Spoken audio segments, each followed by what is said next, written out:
Olá, meus amigos do Brasil, tudo bem? Por aí estamos chegando com o nosso Visão Geral de hoje, sempre Visão Geral com assuntos importantes, com personalidades de destaque dos diversos segmentos da nossa sociedade. E hoje não será diferente. Meus amigos, não devemos nunca desistir dos nossos sonhos. Um garoto, no dia 12 de julho de 1970, portanto, há 48 anos, tinha um sonho de ser narrador esportivo. E naquele dia, iniciou seu trabalho no rádio narrando a primeira partida de futebol com 15 anos de idade. Nossa, tragédia. Aos 6 minutos de jogo do segundo tempo, ele gritou um gol que não existiu. E um gol cumprido como era a orientação da emissora. Ficou arrasado. Começando no primeiro jogo um fora desse tamanho, ficou arrasado. Mas não desistiu. Continuou batalhando, correndo atrás do sonho. Foi crescendo, procurou por várias emissoras para narrar futebol no estado de São Paulo. E aprendeu desde cedo que existe uma expressão que se diz assim: não temos vaga. Ele ouviu muito essa expressão, não temos vaga. Mas ainda insistiu até que começou a narrar futebol. Narrou futebol em todas as emissoras AM de Campinas, em importantes emissoras de São Paulo, como Bandeirantes, Jovem Pan, Gazeta, Atual, Capital. Nesse meio do caminho apareceu também trabalho em televisão, começou a fazer programa de esportes em televisão e começou a realizar o sonho. Fez 3 Copas do Mundo, o que não é um número muito grande, mas se considerarmos que era um locutor do interior, sem dúvida 3 Copas do Mundo era sim algo importante. Viu o Brasil ser campeão nos Estados Unidos em 94, a França eliminar o Brasil na Alemanha em 2006 e a vergonha aqui no próprio Brasil, no Mineirão, quando o Brasil perdeu por 7-1 da Alemanha. Mas o menino foi crescendo, se tornou um jovem, depois homem, se casou, teve filhos e hoje é avô. E esse menino, lá atrás, que começou há 48 anos, não é nada mais, nada menos do que este que vos fala. Portanto, meus amigos, nunca, mas nunca desistam dos sonhos, dos seus sonhos. Corra atrás deles. Um dia, eles vêm. Eu converso hoje com Igor Beltrão Amorim, que também é um homem que mexe muito com sonhos. Ele é diretor e produtor audiovisual. E nós vamos falar sobre o documentário Sementes da Educação, que mostra possibilidades na educação desenvolvidas por todo o Brasil. Enorme prazer recebê-lo aqui, Igor. Tudo prazer, bem? É tudo meu. Tudo ótimo. Bem-vindo, viu? Muito obrigado pela oportunidade, pelo convite. Pois é. Você viu que história, rapaz? E parabéns pela história. Realmente que merece um documentário para narrar toda essa história de novo, hein? Pois é, Igor. Aliás, você mexe muito com sonhos, né? Sim, trabalhamos muito com sonhos. Acho que é o norte para toda a produção, norte, né? Com Acho certeza. que é tentar buscar criatividade, né? Exato. É tão bonito isso, né? É tão bonito. Igor, deixa eu falar um pouquinho de você aqui, seu currículo é muito grande, mas só um pouquinho. Diretor e produtor audiovisual, formado em imagem e som pela Universidade Federal de São Carlos, com ênfase na direção de projetos audiovisuais, sócio fundador da OS Produtora, 2002, acertei o nome? OS mesmo, OS Produtora. Né? Só que OS com Z. Você é o mágico da OS, claro. E OS Cultural. Já fez a direção e produção de mais de 250 comerciais para TV aberta e fechada e mais de 60 vídeos corporativos. Idealizador e diretor do projeto Animado Vidas, dirigindo a produção de 6 curtas-metragens em animação. Criador e diretor da série Sementes da Educação, que é o mote da nossa entrevista de hoje, né? Série Sim. documental que retrata a inovação em educação. Ô, Igor, nós vamos falar muito de Sementes da Educação, mas me permita um pouquinho falar do seu trabalho, porque é tão bom, e o programa se propõe a isso, há muitas curiosidades e tal. Com um currículo assim tão qualificado, eu pergunto a você, como que é ser diretor e produtor no Brasil? Excelente pergunta para começar, né? Bom, primeiro, eu acho que a gente tem que ouvir muito dos nossos sonhos para a gente decidir o caminho profissional que a gente traça, né? Que a gente segue na vida. Então, acho que não é mais difícil do que muitas outras carreiras, né? Mas em comparação com os grandes mercados produtores de conteúdo audiovisual do mundo, né? O Brasil apresenta muitas dificuldades, né? Muito mais dificuldade do que em mercados que já estão mais evoluídos. Por exemplo, né? O meu grande sonho como produtor, desde quando eu decidi estudar cinema e montei a produtora, sempre foi trabalhar com animação, com desenho animado e documentários. Sei.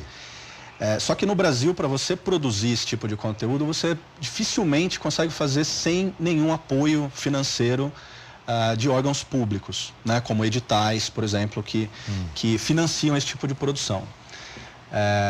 E a política, né? O acesso a esse tipo de investimento no Brasil ainda é muito restrito, né? A gente teve recentemente mesmo alguns... com a Lei Rouanet e então, tal. exato. Lei Rouanet é um dos caminhos, mas a verba é muito pequena, são muitos players disputando a verba. E há muita vigilância hoje sobre, né, qualquer coisa que se fala de Lei Rouanet também, a sociedade abre o olho, a política abre o olho, é uma coisa também, né? A gente tem um preconceito muito grande sobre...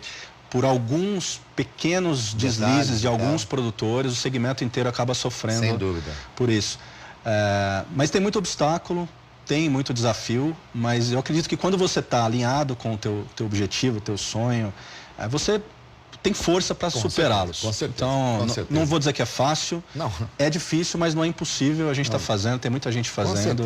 Com certeza. E eu sou otimista quanto ao futuro. E quando você nasceu, Deus não chegou para você e falou assim, olha, Igor, vai ser tudo fácil. Não vai ser difícil, mas ele vai cobrar de você, ele quer que você cresça, e cada obstáculo a gente tem que ir passando por cima.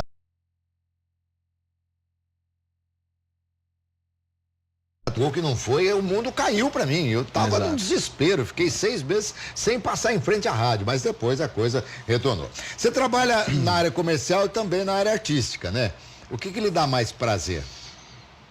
Não, sem dúvida, o prazer está na entrega e na resposta do público daquilo que a gente fez, né? Então, tanto no lado comercial, né, quando eu produzo uma campanha de TV que teve um resultado interessante para o cliente, para o público, isso é muito prazeroso, né? Isso também, a gente tem uma realização como artista também, realizando uma peça publicitária para a TV.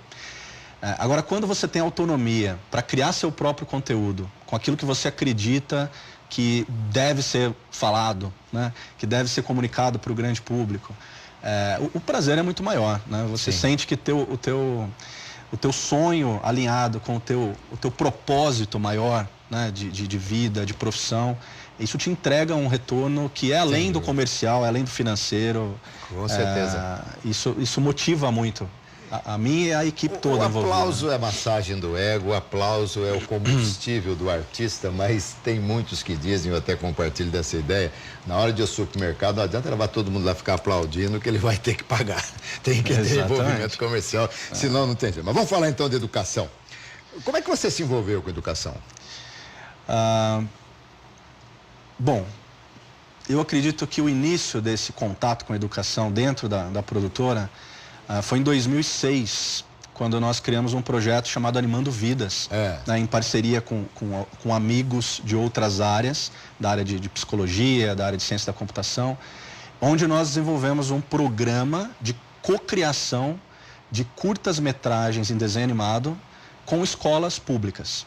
Então, nós escolhemos uma escola em São Carlos, a cidade onde a sede da produtora hoje, aqui no interior do estado. E nós, durante um ano, desenvolvemos atividades semanalmente com uma turma de 30 crianças, né, que aprenderam a roteirizar uma história, criar um roteiro, criar uma história, ilustrar, criar os personagens e deram a voz deles para esses personagens. No final, nós levamos essas criações das crianças para dentro da produtora, transformamos isso num curta-metragem em animação 3D, né? E depois organizamos uma festa de lançamento desse curta, criado pelas crianças, que eram crianças que participavam de uma instituição. Essa escola é uma instituição que recebia crianças no contraturno escolar e crianças dos bairros mais carentes da nossa cidade. Né? Crianças que dificilmente teriam acesso à produção de um filme, muito menos em desenho animado criado Imagina. por elas.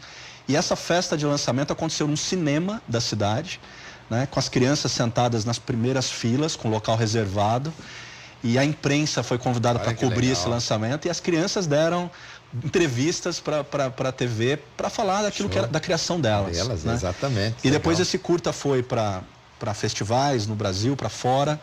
E ali eu vi que existia uma intersecção possível entre a arte da animação e do cinema dentro da escola, né? Para você levar a autoestima para as crianças, para você incentivar a produção artística, criativa dessas crianças e mostrar que, independente da situação de vida que as crianças têm, elas são capazes de produzir, de criar algo que inicialmente era inimaginável para elas, né?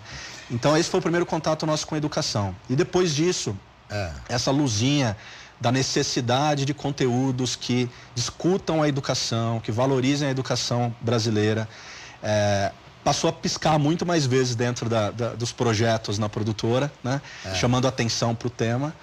E aí nós criamos outros projetos até chegar no Sementes da Educação, que é a última, que é o objetivo atual. Agora, você na área de estudo à distância, ensino à distância, você criou também, dirigiu 2 séries de vídeos em animação para o Instituto Smart. Sim. Que através de apoio educacional e bolsa de estudo descobriu talentos em escolas públicas e transformou protagonistas do futuro.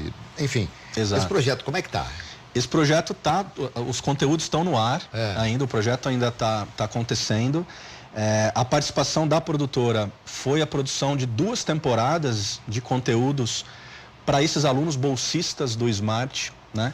O Smart é uma instituição que dá oportunidades para alunos de famílias de baixa renda estudarem nas melhores escolas e universidades do mundo.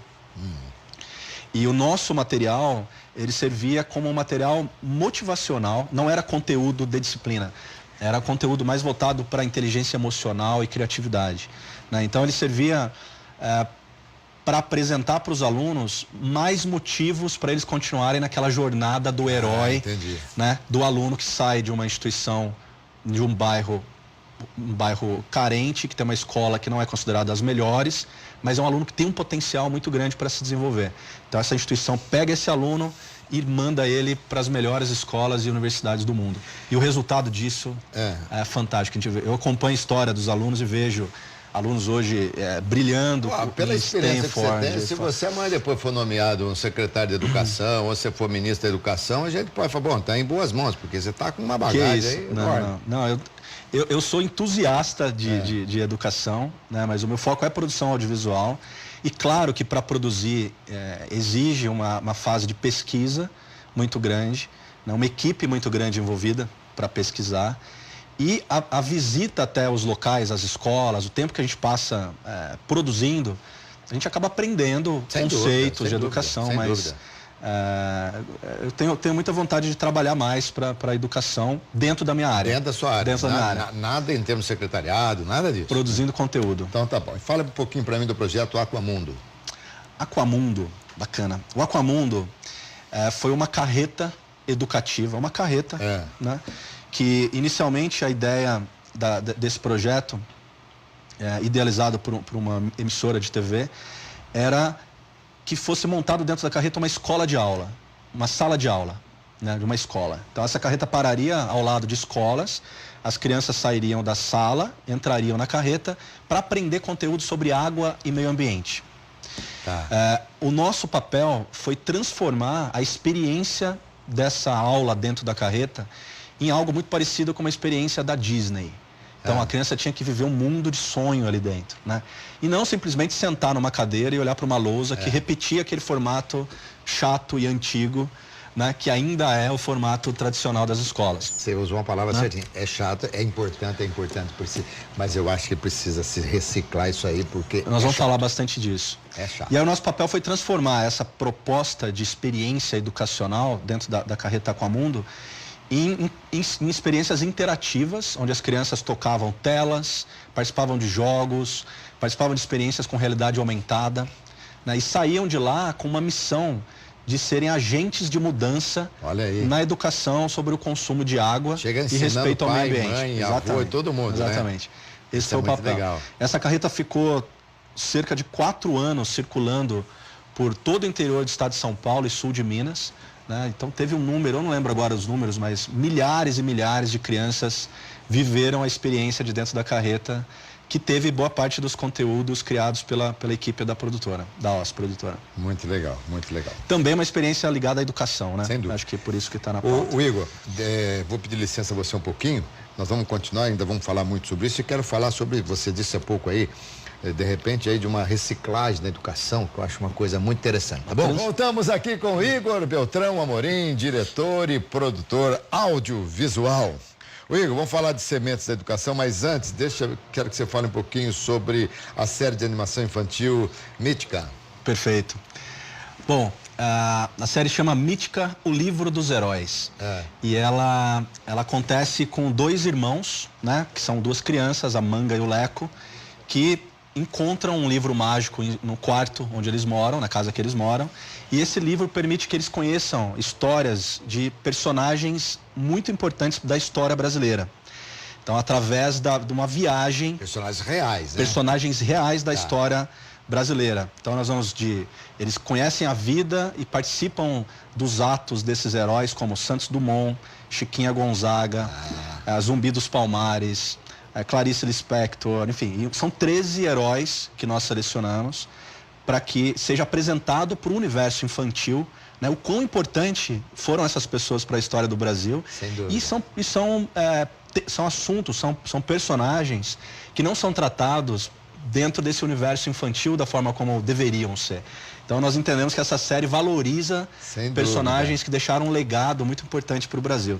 Essa série foi produzida, ela foi distribuída agora pela IBC, né, que é a Empresa Brasileira de Comunicação, e ela estreia agora no 2º semestre, ainda não temos a data exata, mas ela vai para todas as TVs públicas brasileiras, né? São mais de 200 canais, TVs comunitárias, TVs universitárias. Sim. E também 2 grandes canais de TV aberta brasileira. Ah, que bom, hein? Que legal. Então, estamos muito felizes com... A pronúncia certa é Mítica. Mítica, o Livro dos Heróis. Muito bom. E agora chegamos às sementes da educação, que é o mais recente trabalho, né? Qual que é o objetivo dessa série?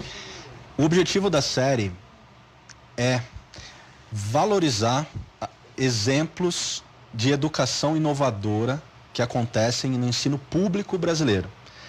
Isso vai contra um senso comum que existe no Brasil, né, de só criticar o Estado, de só criticar a educação brasileira, de só criticar... A educação brasileira não vai de mal a pior em 100% das escolas. Existem muitas iniciativas criando escolas transformadoras que mudam a vida dos alunos, né, e que permitem ter uma perspectiva de crescimento muito grande. Então, o nosso papel foi encontrar essas escolas, mapear, né, através de parceiros, onde estão essas escolas e quais práticas que elas oferecem para os alunos que justifica essa escola ser transformadora. Sim. E depois nós criamos os roteiros, né, de perguntas e da viagem para dentro dessas escolas. Passamos 2 dias dentro de cada escola, das 13 escolas que foram mapeadas. Com alunos mesmo? Com alunos, professores. Como alunos? Não, como documentaristas. Como documentaristas. Como documentaristas. Mas conversando com educadores, com professores, com diretoria, com pais de alunos e com alunos. Então, e entendendo o que cada escola transformou, né, que faz dela uma escola especial e que merece ser um exemplo para outras escolas, né? Então, nós gravamos 245 entrevistas, foi muito material, foram 530 horas de material gravado, né, com todas essas entrevistas. Mais de 350 pessoas envolvidas na produção inteira. Em termos nacionais? De sul ao nordeste do Brasil. Nós gravamos em 6 estados. 6 estados. Só não gravamos na região norte, por questão orçamentária. Né? Nós tivemos que deixar a região norte para a segunda temporada. E rodamos mais de 27 mil quilômetros com uma equipe, né, de captação, de produção, de pesquisa. Aliás, a sua equipe, quantas pessoas formam a sua equipe? Bom, No projeto, no Sementes da Educação, foram cerca de 40 pessoas envolvidas na produção da série, da equipe. A equipe fixa da produtora são 10 pessoas. Né? 10 pessoas é a equipe fixa, mas quando nós realizamos projetos dessa envergadura, nós contratamos uma equipe específica para o projeto. Então aumentam o número de profissionais envolvidos, que vão trabalhar em cada projeto. Né? Tanto o Mítica teve uma equipe enorme de animação, quanto o Sementes da Educação, uma equipe enorme de cinegrafistas, editores, estúdios de áudio. Eu que trabalho em televisão, aqui especificamente nesse programa e no esporte, que a gente está diariamente fazendo, a gente já vê, e olha que é um tempo pequeno, e muito também vai do improviso do apresentador e tal, mas eu vejo a dificuldade do trabalho que dá. Imagina algo assim. Vamos ver um pedacinho aqui, um trecho do projeto Semente da Educação? Coloca pra gente aí, por favor.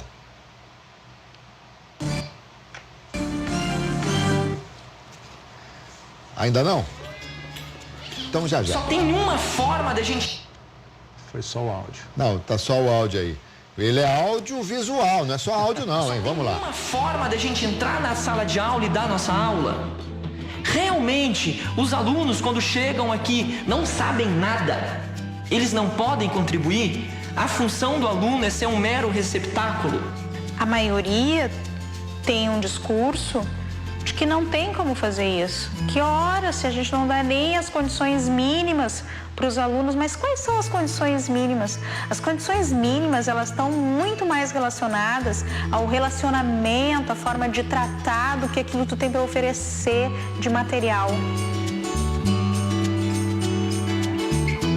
As escolas têm total condição de se transformar hoje. Total. Não é por falta de estudos, de experiências, não é por falta de nada, né? É por falta de coragem e de ousadia.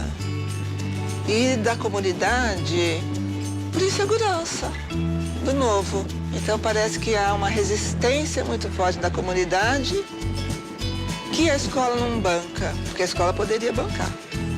Sabe o que eu acho mais importante do que tentar adotar um método? É conversar. O ideal mesmo seria que todo o espaço fosse espaço de conversação para chegar ali em algum ponto em comum. Ser ouvido, conversar, articular para se organizar é o que tem que ser feito. Legal, né? Imagina aqui o trabalho, né? Porque eu falo que televisão, cinema, assim, é como um restaurante. Você chega ao restaurante, você escolhe, pede a comida vem, você... comeu, acabou. Só que você não imagina, para que aquele prato de comida chegasse ali, tudo que precisou acontecer. Às vezes, olha, meses e meses estão plantando aquela coisa toda. Interessante isso, né, Igor? A idealização dessa série aconteceu em 2015. Olha aí. Então, de 2015 para 2018, né, foram 3 anos que se passaram porque nós idealizamos primeiro como um longa-metragem. Depois surgiu a oportunidade de transformá-la em série. Né? E conseguimos o financiamento para a produção da série. E depois toda a etapa de pesquisa, planejamento, viagem para a produção. E depois mais um tempo enorme para editar tudo. Né? E depois a distribuição, aprovação pelo canal. E então a série foi ao ar agora em maio. Né? Então, realmente, é um trabalho, a analogia com o restaurante é muito válida. Agora, fala pra mim. Não sei nem se isso aí, acho que pra você não teria nenhum problema ético. Desses estados que você percorreu, o que mais lhe encantou e o que mais lhe decepcionou, em termos de ensino? Olha, na verdade, eu não tive nenhuma decepção. Porque na fase de pesquisa, né, nós já validamos que essas escolas escolhidas eram escolas que iam inspirar a mudança em outras. Entendi. Então, a série não faz um retrato da educação brasileira. Perfeito. Ela buscou os exemplos inspiradores. O papel da série é semear uma nova educação através de exemplos dessas escolas. Que, como até no trechinho que foi ao ar agora, uma das falas diz que o aluno precisa ser visto de outra forma hoje. Né? Ele não chega na escola com zero conhecimento. Né? O mundo mudou, hoje a gente tem acesso à informação. Isso aqui é uma escola também. Por todos, né? os lados. E a escola continua educando como educava 200 anos atrás. Né? Então é necessário ter uma mudança. E isso não exige necessariamente uma mudança só de investimentos, mas é uma mudança de mindset, uma mudança de forma de pensar a educação, de conceito. Então, essas escolas, nós fizemos uma distribuição de escolas infantis, escolas de ensino médio, ensino técnico, ensino superior, EJA, que é a Escola de Jovens e Adultos, e distribuídos do sul ao nordeste, do litoral ao interior, de região serrana a escolas rurais, né?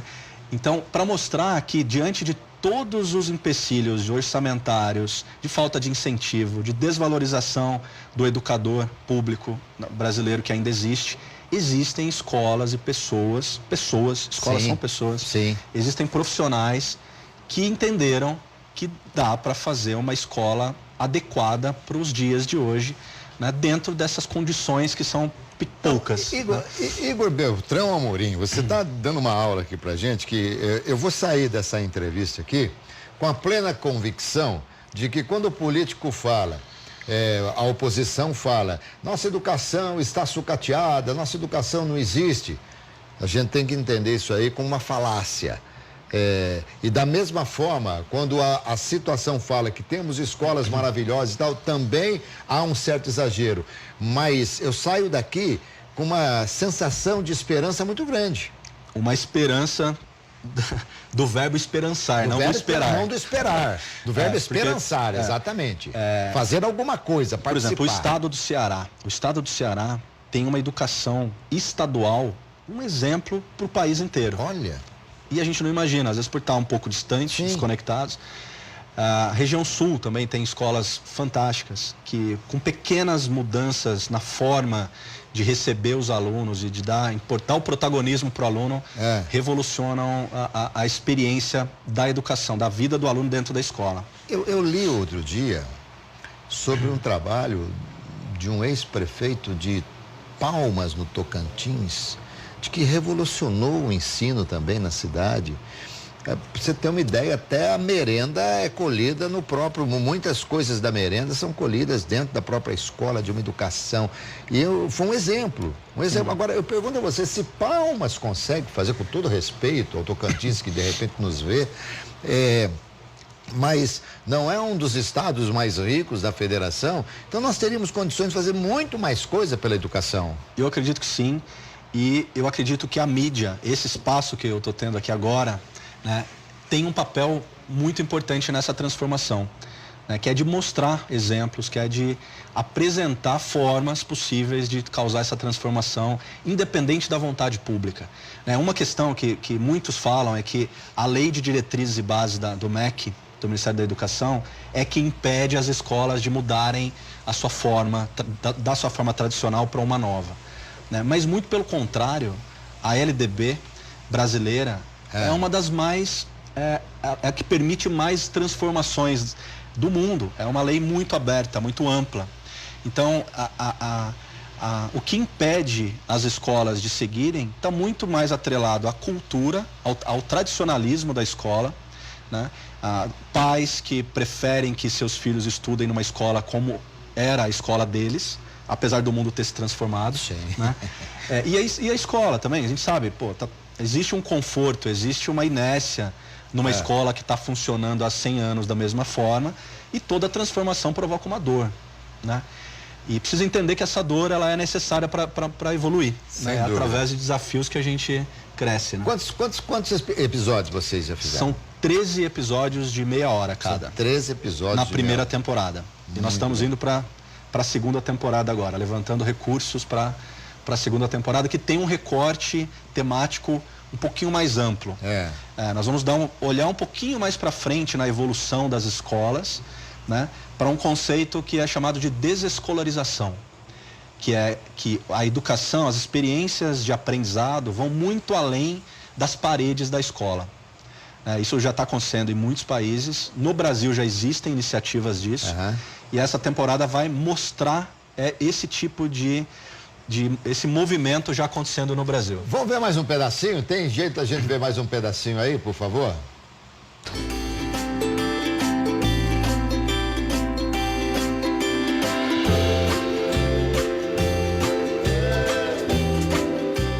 Fala Fala pra mim a letra de cada letra que tem. T. Primeira letra, T. E tem no seu nome, né, Renato? Rodrigo também. Depois. I. C. C ou S?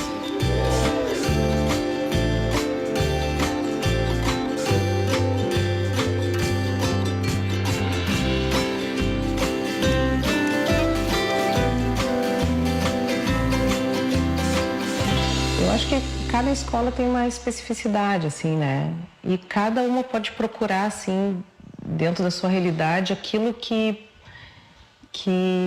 é a menina dos olhos, assim, né? Aquilo que faz o olho do aluno brilhar, né? Seja numa periferia ou seja onde for, né? Eles vinham até então no modo de piloto automático. Eu faço o que a escola está propondo para mim. E agora não, agora eles questionam a gente. Eles chegam e falam assim, meu professor, será que isso é bom que nós estamos fazendo? Já ganhamos. Já ganhamos dele pensar se a educação dele é boa. Os pais chegam pra gente e falam assim, mas será que isso dá certo? É a primeira vez na história da educação do filho dele que ele pensou se dá certo ou não. Então a ideia principal para poder criar isso é ajudar cada um a se conhecer, se encontrar, ser consciente. Eu preciso de muita ajuda algumas vezes, mas eu sempre vou conseguir as minhas coisas, porque eu acredito em mim mesmo. Gente, enquanto essas imagens estavam passando aí, estava me dizendo aqui o Igor, que houve momentos nessa longa estrada aí de arrancar lágrimas, não, de provocar emoção. Fala pra gente um desses momentos. Um dos momentos que está muito bem guardado aqui comigo foi na primeira escola que nós gravamos, que foi o Cieja Campo Limpo, que foi uma das primeiras cenas que apareceram ali, que é uma escola de jovens e adultos que fica dentro do Capão Redondo, em São Paulo, que foi considerado um dos bairros mais violentos do Brasil e do mundo, né? E é a escola onde nós encontramos a maior e melhor exemplo de prática de inclusão social. Essa escola ela tem cerca de 30% dos alunos são alunos vindos dessa inclusão, são alunos que ou são transgêneros e não tinham condições de frequentar outras escolas pelo preconceito, né? Ou são alunos que têm algum tipo de dificuldade de aprendizado, né? E a maioria, por ser uma EJA, uma escola de jovens e adultos, são alunos que não foram alfabetizados no tempo ideal da alfabetização, seja porque mulheres que ficaram grávidas, trabalhadores que migraram para o estado de São Paulo só para trabalhar e depois de adultos ou idosos voltam a trabalhar. Então, por exemplo, um caso que marcou muito, uma senhorinha de aproximadamente 90 anos que foi para a escola aprender a ler e escrever para ela poder interpretar sozinha as contas de água e luz que chegavam na casa dela. Que né? coisa. Como um senhor também dessa faixa etária que tinha vergonha de não saber assinar o nome dele, né? De só deixar digital. E aí ele conta pra gente e mostra o documento dele antigo com a digital e o novo com a assinatura dele, o senhor Francisco. Isso é emocionante. Não, são histórias incríveis e muito transformadoras, assim, pra gente também como contadores de história, né? Então, aliás, como é que o povo assiste? Está no Cine Brasil TV. Cine Brasil TV. Horário nobre, 8 horas da noite, de segunda a sexta, sábado às 9h30. E o Cine Brasil está lançando também o VOD, né, que é o Netflix do canal. Que deve estar no ar nos próximos 30 dias. Agora, uma pergunta aqui, por exemplo, você hoje passa numa outra televisão, mas esse projeto é seu. Sim. Acabou, volta para você pode negociar com qualquer emissora de televisão. Estamos abertos, quem se interessar por licenciar a série e colocar no ar, com o objetivo de atingir o maior número de pessoas possível, só falar com a nossa produtora, e é total interesse nosso fazer essa mensagem chegar para o maior número de brasileiros. Nós estamos aí com o endereço no rodapé, sementesdaeducação.com.br, né? Perfeito. E aí nesse site vai ter o contato Tem da o contato. Tem o contato da produtora. OZ. OZ Produtora. Mas tem alguma inicial de alguém, de alguma coisa? Não, na verdade, a história vem da magia mesmo. Da magia, do mundo encantado uma de Oz. referência que é uma homenagem até ao meu avô materno, que era fotógrafo e era mágico com os netos. Com os netos. E me influenciou muito na minha carreira artística, profissional. E quando a gente fala de Oz e mágica por trás, fica essa mensagem subliminar. Não, com toda certeza, com toda certeza. Sem entrar muito em detalhes, mas, por exemplo, que estado dos que você visitou, assim, ainda precisa estudar um pouquinho mais, pensar um pouco mais em educação? Olha, como nós estamos aqui no estado de São Paulo, a gente acaba conhecendo mais, né?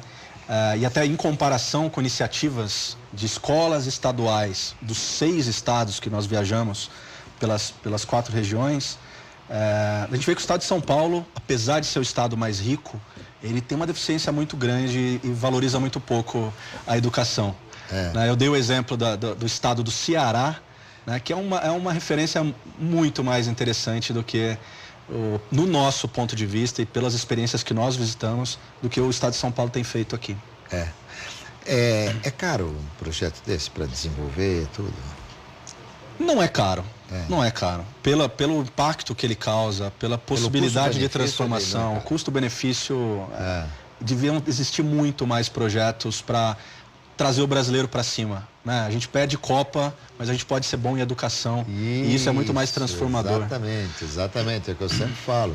Copa daqui 4 anos tem outra e acabou e vamos embora. Agora, se você não cuidar bem da educação, sobretudo, né? Eu falo da educação, eu falo de eleição, que você tem que estar sempre antenado e tal, você pode deixar o país aí mergulhado num caos, porque não pensa você que de 4 em 4 anos a coisa pode modificar radicalmente, não. Às vezes um trabalho mal feito aqui demora anos para você recuperar, como na educação. Exatamente. Se a base não for boa, tá certo, Igor? Você acaba tendo aí uma complicação realmente muito grande. Igor, eu tenho mais 30 segundos. Não dá nem pra gente falar sobre um tema qualquer. Eu só quero te parabenizar, né? Desejar muita sorte. Obrigado pela sua presença aqui. Leve um abraço a todo o pessoal da sua produtora, porque eu imagino que eles vão receber, inclusive, depois o link da entrevista que sobe pro YouTube. Ótimo. E eles vão se sentir também felizes de ver que o trabalho está fluindo. Esse é um trabalho em equipe. Eu preciso até aproveitar esses últimos momentos para agradecer o time inteiro dedicado a criar, idealizar, planejar as viagens, a edição. É um trabalho de muitas mentes criativas e dedicadas, né? Uma galera incrível para conseguir chegar no resultado que nós chegamos e que deixou a gente muito feliz, né? Obrigado pela oportunidade de estar aqui e por abrir esse espaço para discutir educação, que eu acho que é essencial para a gente pensar numa sociedade melhor aí para o futuro. Obrigado, querido. Muito obrigado. Gente, que entrevista gostosa, inteligente, super ligada, antenado, Igor Beltrão Amorim, muito inteligente, falando aqui sobre vários assuntos relacionados à educação. Diretor e produtor audiovisual. Muito obrigado pela entrevista. Não se esqueçam que eu volto à noite no RF Esporte Clube, tá bom, pessoal? Até mais, tchau.